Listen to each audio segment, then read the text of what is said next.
Oh, for another installment.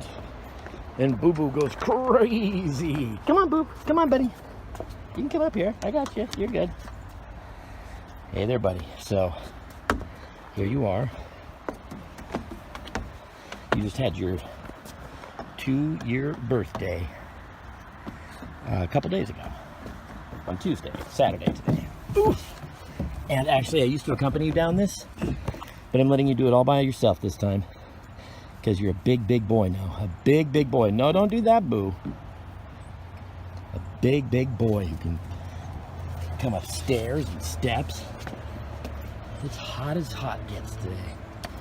In any case, welcome to another installment. I'm not in my office this time. Isn't that great?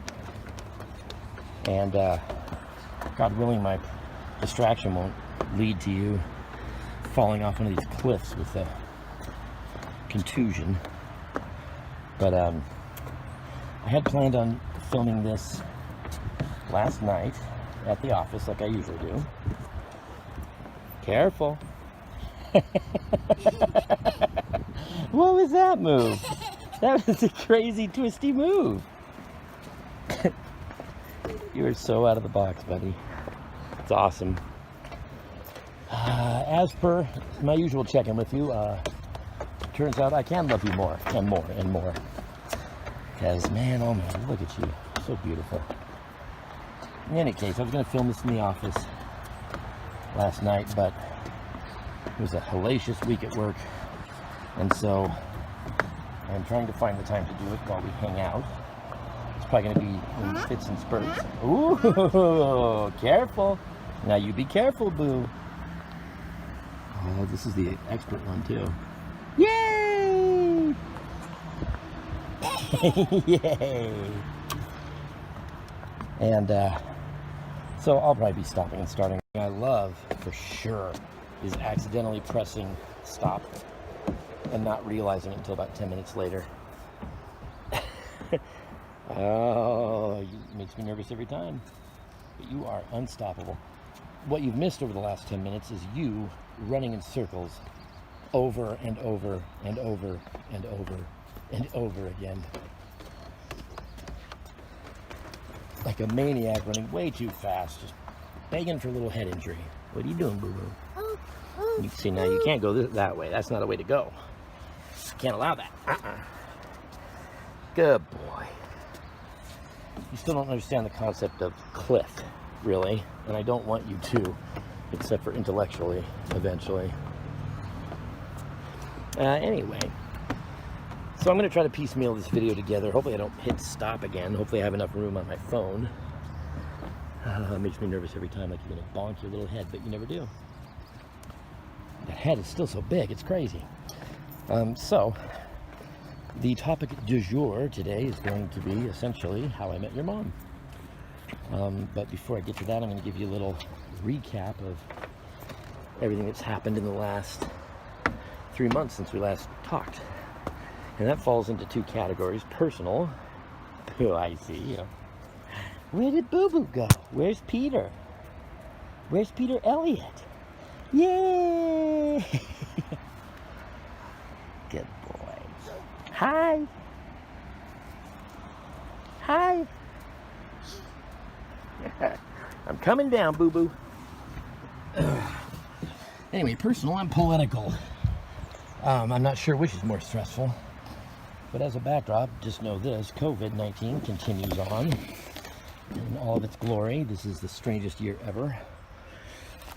And on a personal level, it's been marked by loss and concern.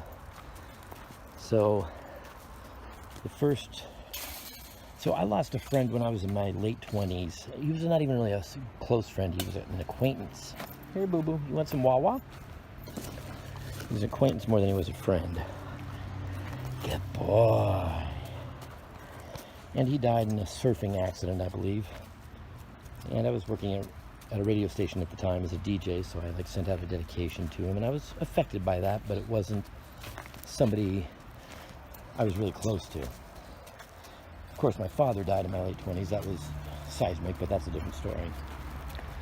This year is the first year that I actually lost a dear friend, a close friend. I've always been one to have a lot of acquaintances and just a few friends. Second, how that Baba? Baba. You said purple earlier today about that Baba. Woo! I was trying to fall too. Oh no! I try to fall too when you do. Hold on, look at this. Oh no! What the... There's your Baba. There you go. I always try to fall with you so that you don't feel like embarrassed as much. Ah, good boy. Now be careful, boo-boo, don't run. Good boy. And also to try to teach you how to get back up. Anyway, Joseph Charlton. In my life, there's been Matt, Carl, and Joe from high school. My first brothers, my chosen family as an only child. My truest of brothers who I will be there for through thick and thin, come hell or high water, and vice versa. And then decades went by. And then I met Mikey Wolf, when I was a degenerate out on the streets in my drug addict days. And like me, he was an exception to the rule of all the just problematic people that we had to hang out with out there just to get our dope. A lot of people were very damaged on the streets, and they, you know, would lie, cheat, and steal just to get their fix. Mikey was not like that. I wasn't like that. I mean, I would steal and everything, but it was from stores. That was different. In any case, we had loyalty. I'd be the kind of guy that would tell you that you dropped your sack instead of stealing it from you. Mikey was the rare 1% individual that was like that too. And from the first time I met him, I'm like, this guy's different. I might actually be able to be friends. And from there, we developed a deep friendship, and he became the only other brother that I added to my life since high school. And eventually I got clean, and he was still out there for a couple of years, but then he got clean too. And so we were able to kind of continue on with our friendship. And there it is. He moved down to Santa Barbara to work on yachts because his father did that. It's sort of the family trade. And so he started a business and bought a house and was being very successful this year. Fast forward to 2014 when I go to prison. And, you know, of course, when I went to prison, I was already 3.5 years clean. I was already determined. I was already going to school to become a drug and alcohol counselor. You know, I was determined to change my life, and I didn't want to get caught up in there. And I was scared going into Wompoc. But once I got in there, I kind of got the lay of the land, and just basically kept to myself mostly. I did what I had to do politically so I wouldn't get, you know, any problems. But in other words, don't talk to black people because you're white. Stupid crap like that, right? And most of the people I met there were just repeat offenders waiting to happen, and they're already on there. Most of the people that I met in there were just, you know, they'd given up on themselves years ago. They were repeat offenders, or they were gang affiliated, or, you know, they couldn't get out because their family was in it. All kinds of things. Certainly prone to making very bad choices, and most of the people there had that sort of criminal mentality, and that they were just as comfortable inside as they were outside, in other words. That was not me. I was paying for the sins of my past, and that was all I was interested in doing. And from there, I was planning on changing my life, which of course I did, you know.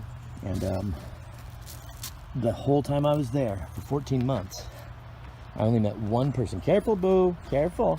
Good boy. I only met one other person there with the same set of priorities, the same determination to change his life when he got out. Everybody else, you know, some people talked about it, but you could tell by the way they weren't willing to make the changes they'd have to in order to change their life. He was different. He was the only one that was different. And I actually didn't like him the first time I met him because he was kind of loud and obnoxious. Then I realized the reason I didn't like him is because he was like me in a lot of ways. And once I kind of started to get the feel of who he was, we very quickly became really good friends. Really similar senses of humor. Yay! Get boo-boo. Good job. And we were lockstep with regard to our absolute determination to change our lives. I was not going to come out and get caught up in the same old circus I'd been a part of for so long. I was 3/4 of the way done with my education for drug and alcohol counseling. So I just wanted to do my time and get out of there and start improving lives, try to pay it back somehow. He was the same. The only person I met while I was there who was the same like that. He could box. He's also one of the only 2 people I've ever seen knock somebody out in one punch. This Norteño that was messing with him, and he had to. And he warned him 3 times. Dude wouldn't stop. Bap. 1 punch down. Turns out he was really good at boxing. He ended up going back to Portland, where he came from when he got out, and mentored at-risk youth in boxing. Boo-boo, careful. Very successful at it. You've never gone down this way. Be careful, okay? Of course, you picked me on the phone to do some weird shit. Good boy. I just need to drill that steps there. It didn't feel right. Anyway, got back to Portland, mentored youth, actually got in the newspaper and television interviews and stuff for the extensive work that he was doing with at-risk youth and the lives he was changing. He was about a month away from starting to work as a trainer for the UFC, who recruited him. And he was in Portland. He was walking around in one of the trails, one of the, I guess, state parks there. Out of the blue, dropped dead. He was 46 years old. Dropped dead out of nowhere. First off, he was missing for 3 days. Missing. And I knew as soon as that was the case, I knew it was all bad, because he would not go missing from his family. Anyway, 3 days later, they find him dead under a log. He had some massive coronary or something. So I actually drove up to Portland to attend the funeral, to be there for his kids, because he had 5 children, single parent of 5 kids. Yeah, I mean, look at you. You are 5 kids. I can't even imagine how he did it. But his oldest boy, 15 years old, also named Matthew, kind of immediately took up the mantle of being the man of the family for his younger siblings. Planned the funeral, everything. So I drove up to Portland to be a part of that, to show solidarity for him. I cried. It caught me off guard in such a huge way. And I didn't know if it was related to COVID or what, because there have been a lot of weird health circumstances for a lot of people this year. All right, well, fast forward to a couple of weeks ago. It's October 10th right now, and a couple of weeks ago was September. Mid-September, I guess, maybe mid to late. My friend Mikey, whom I just told you about, who's an even closer brother to me, arguably one of the absolute closest that I've made in my life because of what we went through together. You know, when you sleep in the bushes as a homeless addict and then come out of that and get your life back together and manage to remain friends through all of that, it's a bonding experience that's hard to beat. Well, a mutual friend of ours calls me out of the blue a couple of weeks ago, tells me Mikey was working on a yacht with his father on the harbor and just dropped dead. No pulse, not breathing. And I was devastated. Now, luckily, somebody who was at the harbor, standing like 10 feet away, knew CPR, kept him going until the medics got there. They put him in a medically induced coma to figure out what was going on, intubated him, and he was in a coma for like 5 days. Came out of it, or they brought him out, still not sure what had happened.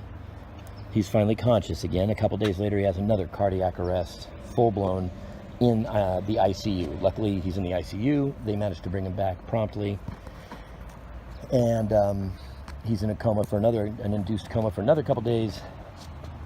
And then finally wakes up. And so far, since then, he's returned back to his home. I'm going to talk to him today to find out if they have any answers about what happened.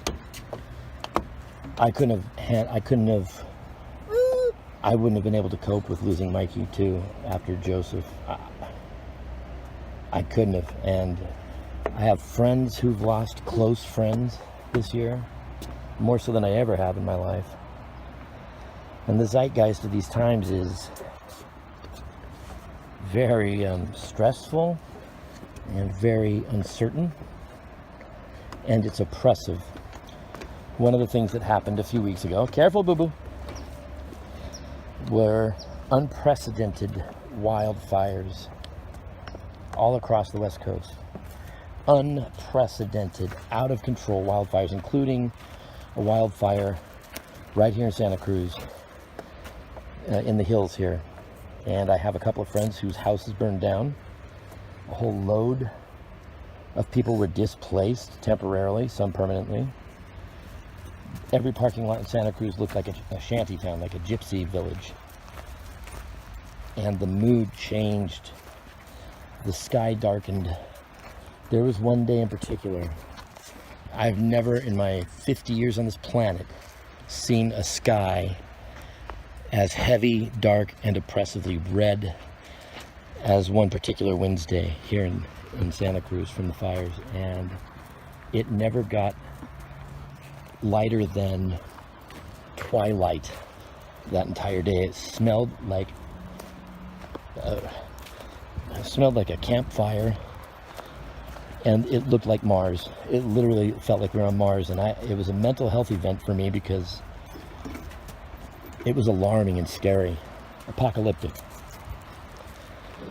So those are the kinds of things that have happened since last time we talked. The George Floyd stuff kind of simmered down a little bit, unfortunately. There were a lot of changes on the local level with a lot of police departments, but you know, that rate of progress has slowed. And in the meantime, a couple more deaths, murders, let's call them, because that's what they are, occurred.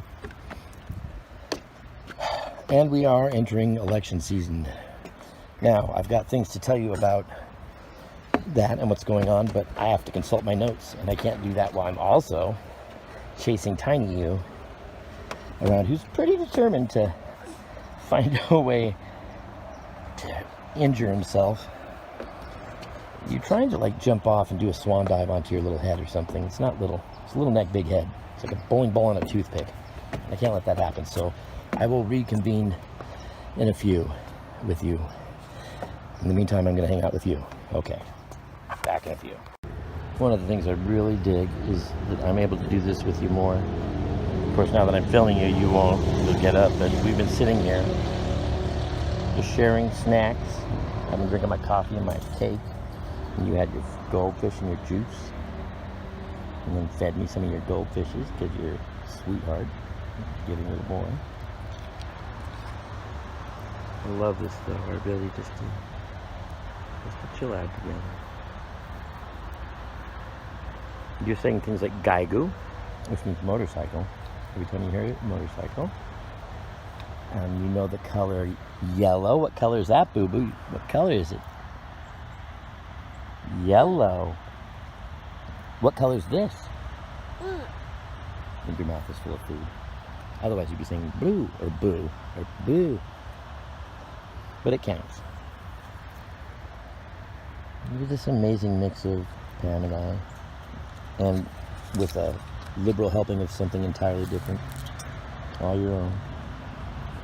Sometimes you'll have expressions of total spastic weirdness like I do, or Jim Carrey or something, which is the Van Nuys in you. And then sometimes, like you've been to, like just now when we were sitting here, just have this very contemplative, good job expression on your face, this very sort of lost in thought, still remembering your previous life or something, which is very much a Bernard trait in you. Sort of furrowed brow, not stressed out, but truly pondering life with the full weight it deserves. All right, you're off to the races, though. So that means I'm off to the races. So we'll continue this in a few. All right, let's see how much farther I can get on this little dilly bit bap route right here. So, Driving back from our little play date park area. Anyway, just a couple addendums on the personal note.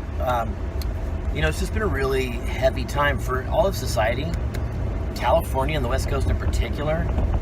But adding upon insult to injury and everything else going on with COVID and the political situation, to have those fires, and to have the fear that is involved as we approach an election, which we'll get into in a minute. It's been tough for me doing the work I do. Boop, boop, boop, boop, boop. Because I'm dealing with clients in crisis a lot. You know, I had several clients who were temporarily lost their house and didn't know if they'd have a house to come back to.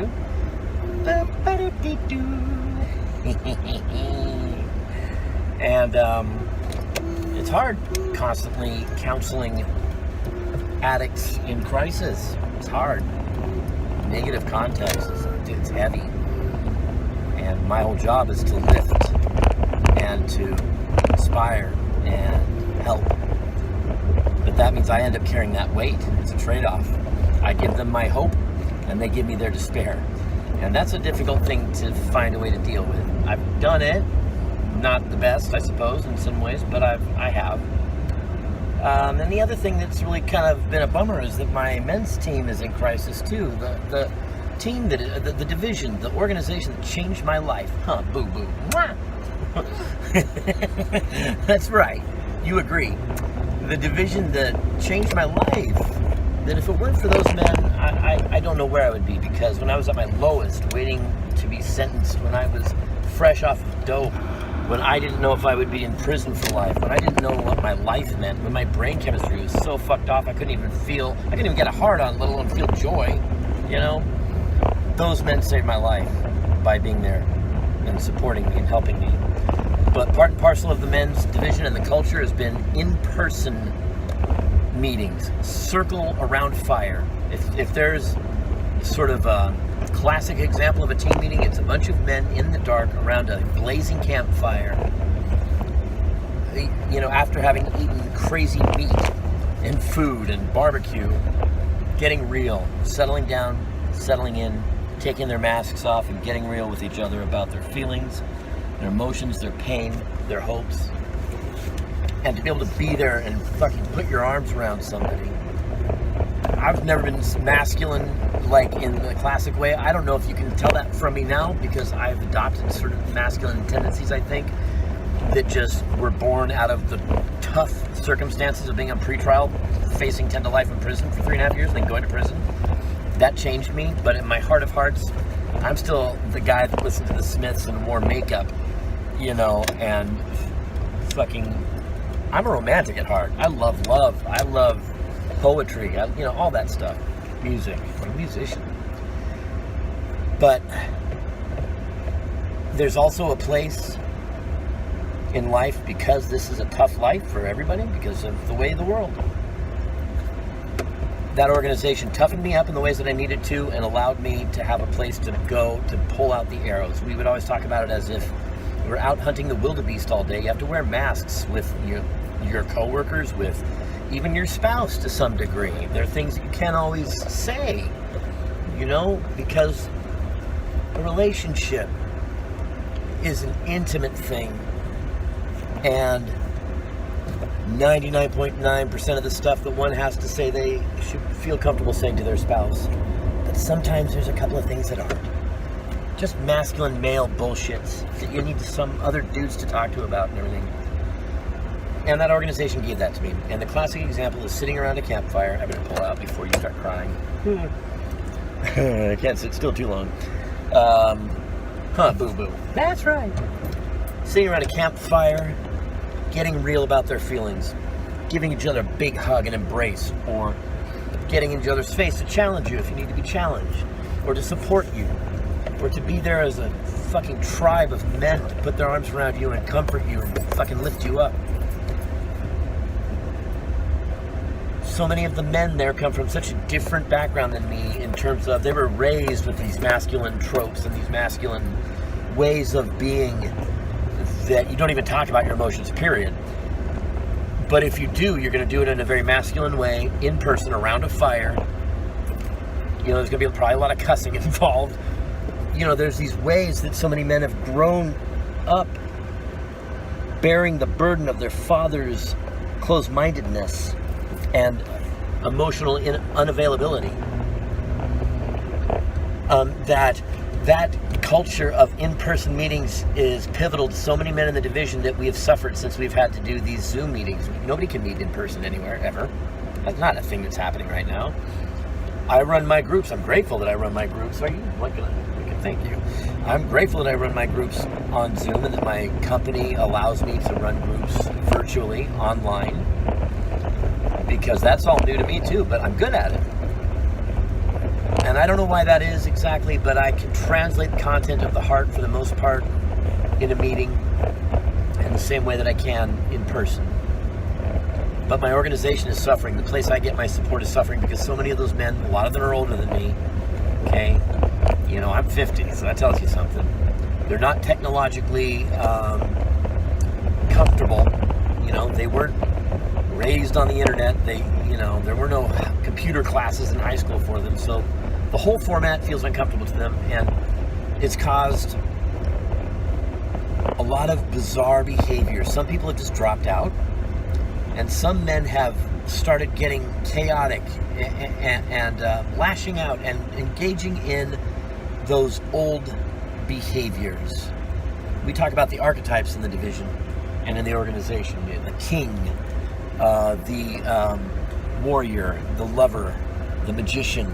And each of those archetypes has a shadow side: the trickster, the bully, the liar. You know, I can't recall all of the shadow elements right now, but a lot of men have reverted back to their shadowy behaviors, and there's been a lot of discord and finger pointing and frustration with not being able to get together, and that's really been frustrating for me. And I've tried to bring a positive influence to my team, but a couple of men in particular on my team have decided to take issue with me to a degree around my lack of availability to show up, because what they've started to do is have occasional in-person meetings, but just 6 feet apart. But half of us can't go to those because they're either elderly or they're me with a small baby boo-boo who I love dearly. And, you know, I can't, Mr. Uptight in my team won't basically let me come to team meetings because on account of you, little rat stinker, will go climb up on his face and give him COVID. Because he's a fucking idiot and he's paranoid. I wish he would. But anyway, long story short, there's been dissent in the ranks and chaos, and there's this expression we have in there called no problem. What's your context? Do you have a problem context, or do you have a no problem context? You know, the only difference between an obstacle and opportunity is the context you hold around it. And the whole point of everything I learned there was to hold a no problem context. How am I going to work this out? How am I going to get through this? What am I going to do to make this better? What am I going to do to address this, or at least deal with it, or cope with it, or make it as good as it can be? You know, and some of the men have really forgotten about that, and it's been a lot of arguments, and it's expensive on my soul. So it's at the same time as everything else is happening, I'm really considering leaving the team, because I go there on a Saturday morning hoping to refill. For instance, last weekend when Mikey was possibly dying, or a weekend before last, he was in ICU. One of my best friends. On a scale of 1 to 10, I checked in at a 2.5. It didn't stop a couple of men from engaging with me in arguments about why don't I show up more and do shit more for the team. And it just brought me all the way down to a 0.5, and that's not the division that I know and that helped me. And I've really tried to be the change that I want to see in that organization, but I'm really thinking about stepping back for a minute to gather myself together before I step back in to do that. And that's also been a byproduct of all this tensions of this year. Now, a lot of that tension is politically oriented, or it's related to politics, because we're in an election year, and we are under threat of attack by our chief executive, the President of the United States, who is threatening to not step down if he loses the election. That's never happened before in the history of the United States. For 200 plus years, that has never happened, that a president has threatened that. So I'll get into that a little more. And what I'll probably do is make this 2 videos. That's what I always end up doing because I babble on too much. Every 3 months, I got a lot to say to you, man. I love you. Hang in there. Stand by. Oh, that's the other thing Donald Trump told racists when he had an opportunity in the presidential debate. He was asked by the moderator to flat out tell the racists and the Nazis that support him that he's not interested in their support. Hold on, boo-boo, here we go. And to denounce them, he didn't denounce them. Instead, he said, stand down, stand back and stand by. That's what he told the racists to do. All right, you're being a little boo-boo here. This is the thing. Don't cry, baby. Say hi. Hi, look at you. No, don't cry. Oh. All right. You had a boo-boo on the playground the other day in your new school. I love you anyway. All right. Well, it is, the following weekend after last time we left off. Because I never have time to do anything, that's why. So, but picking up where we were, what we were talking about, it's been troubling times these last number of months. This whole year's been wackadoodle, but in particular, these last few months, look, the whole thing about Trump saying that he won't alluding to the idea that he won't step down. That he's going to challenge, that if he loses, then it's, if he loses the election, then obviously there's been tampering. And he's pretty much all but said that if he loses, that he's not going to accept the results. And that puts us into a constitutional crisis for the first time ever of this magnitude. It's scary. The fact that he said, told the Proud Boys, this sort of sect of, white power Nazi types, he was given the opportunity to renounce racism and racist groups. And instead he told them to stand back and stand by, which is clear, that's just scary as hell. But good news, bad news, he might not have to have a military coup, because on my birthday this year, like a month ago, Ruth Bader Ginsburg died, who was a Supreme Court justice, one of the leftmost leaning justices on the Supreme Court, very elderly, 80-something years old. Everybody was crossing their fingers that she'd keep kicking. Over the course of these 4 years, first off, coming into the election in 2016, coming into Trump's election, Mitch McConnell, he's the head of the Senate, Republican, he's a fucking douchebag turtle. One of the justices died, a Republican justice, or a conservative justice. And Obama, it was like a year before the election, Obama nominated a Supreme Court justice nominee, who was more left-leaning. That's how it goes. And Mitch McConnell refused to hear that, refused to hear it. Said, we are in an election year, it's improper, we're not going to move on this until after the election. What do you know? Trump steals the election, by the way, with the help of Russia. And what do you know? So then they vote in their conservative knob of a justice. Well, here we are.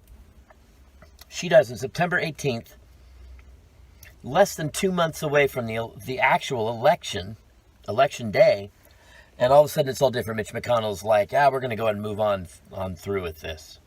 And so now they are pushing through the nomination of this conservative woman, Erin Cohn, some shits. I don't care. I don't remember.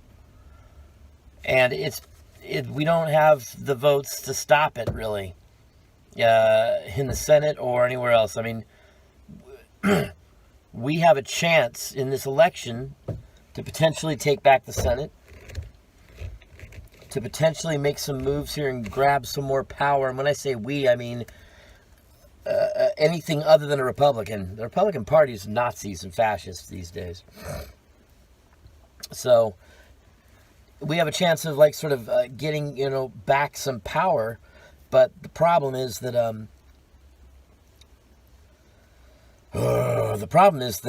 we don't have it now.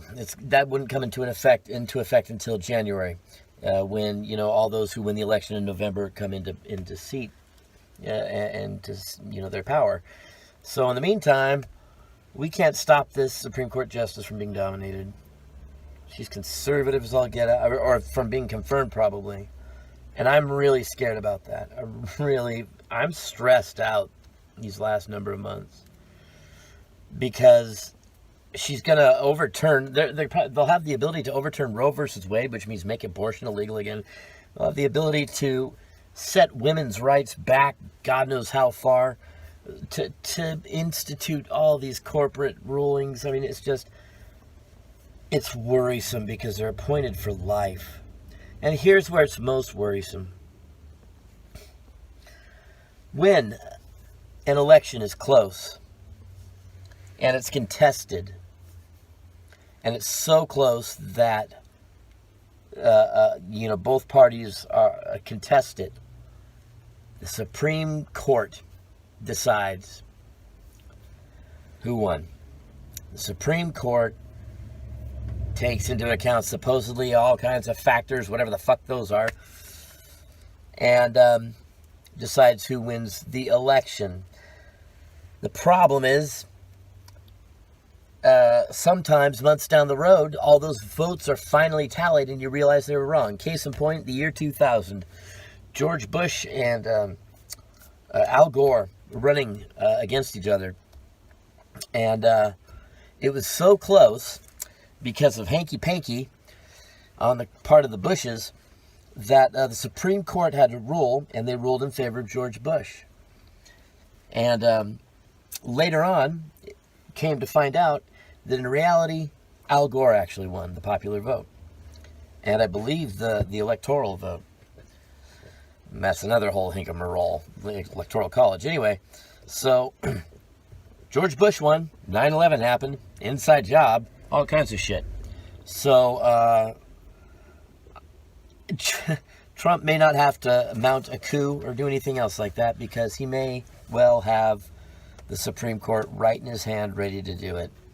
You know, the only real hope that we have is to have an overwhelming victory. And that was looking unlikely up until President Trump got COVID. Hallelujah. Not just President Trump. Like, half the people in his cabinet, a bunch of people, like 30% of the White House staff, all these high-level douchebags, they all got COVID because they all refuse to wear a mask because it's some political horseshit where, you know, to wear a mask is to admit how dangerous it is. It's to admit that you have to take precautions. It's to admit that they failed drastically in their response to COVID. Because to wear a mask says it is a big deal, and if it's a big deal, we should have done more. Well, then none of them wore masks, so a bunch of them have COVID. And Donald Trump, all of his cabinet, you know, he had to go to the hospital for a couple of days. Now, at that time, I was hoping that maybe a little something, I was like, hey, he's prime candidate for dying. And it's probably wrong for me to want that, and yet I do, because he's going to kill this country. You know, not that he's going to plunge us into a civil war. And I don't want that for you, you know? It worries me. But the good news is that in the polls, there was a big backlash against him. There are actually a couple people I know who were Trump supporters, which I don't even get, who have stepped away from him now. So that's our only chance, is to have an overwhelming response, you know, to it. in the vote. And to make everything, to sort of add insult to injury, the vice presidential debate between Pence, Donald Trump's running mate, and Kamala Harris, Joe Biden's running mate. Not only did she kick his ass on that thing, but a fly. First off, his left eye was red, just like red for some reason, like demon red. It's like, what the hell is that about? And then a fly, a big old buzzard of a fly, landed right in his gray hair while he was answering questions, and it just stayed there for like 5 minutes. It was so big and so crystal clear, and everybody could see it, and it was hilarious and perfect because flies love shit. Flies love the smell of shit. He knew right where he was landing, and it was almost ominous, really. It was funny and ominous. Kind of swayed political discourse even further. The problem is foreign governments are trying to hack into our system again, just like they did in 2016. And at this point, it's kind of going to be, which foreign government hacks better? Russia wants more Trump. China wants Biden, presumably, because Trump has really reversed himself on China. So anyway, the uptick of it is we're still wearing masks. COVID's still going on. I'm still employed, thank God. I just got a raise, thank God, because we were really struggling. We're hoping that a vaccine comes out sometime next year. It's been longer than anybody could have possibly imagined. It just blows my mind. And meanwhile, the race issue and the cops and all that stuff, there is movement still on that front, but it's slowed down. That that momentum that I talked about last time, it did change things. I do want to say it did change things more than it has before on local levels. But it did not create the systemic, sustained change that I think everybody had hoped that it would. When I say everybody, I mean people who think and aren't fascists. It didn't do that. Because, again, this has been such a shitstorm of a fucking year. It's always on to the next thing that's going on, So, and then with the fires that are going on around here, I don't know if I've already talked about that or not, because I did the first half of this last week, but the fires here in California were oppressive. The skies were red. There was a day that it looked like Mars. It never got bright. It never got light the whole day. It stayed like twilight, dark. I remember going out for my job, and not just dark, but red. And I remember going out for my job that day on a break. It was 4 o'clock in the afternoon. It should be sunny, bright sunny. It looked like a winter's eve on Mars. It was thick, smoky, red, dark, and it was impressive, and I sensed it, and I felt it in my psyche. My clients feel it, and the exchange in terms of what I do for a living. I'll give you hope in exchange for all your pain.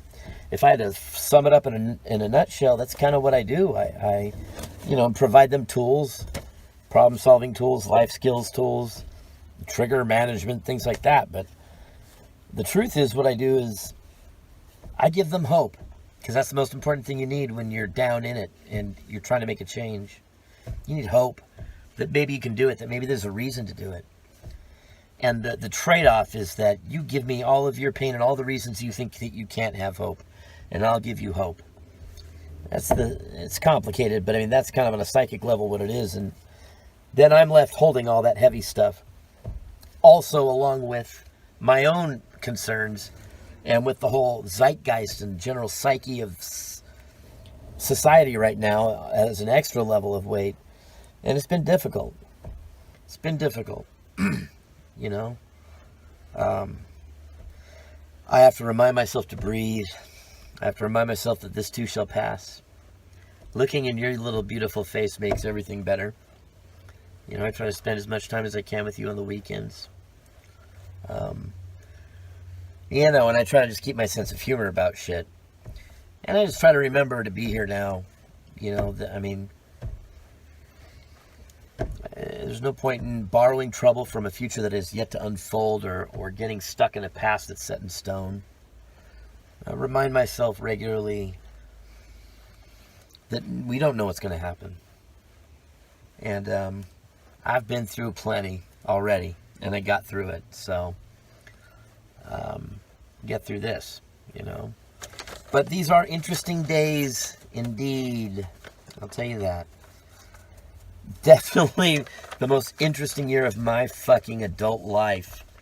And probably the most interesting 3 months of this year have just passed. So there it is. Your birthday was amazing. You're amazing. And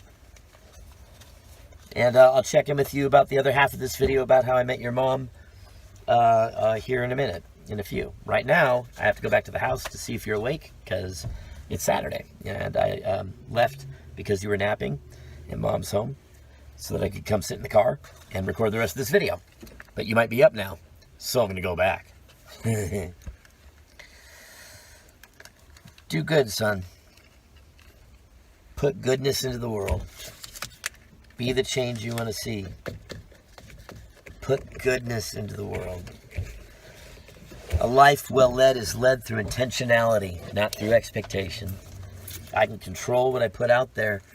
I have no control over what comes back. Best not to worry about it. Put goodness into the world, brother. I love you, son. Peter Elliott. All right, baby. I don't know how old you'll be when you see this, so that it's always a trip when I'm talking to you. I love you. All right. Bye.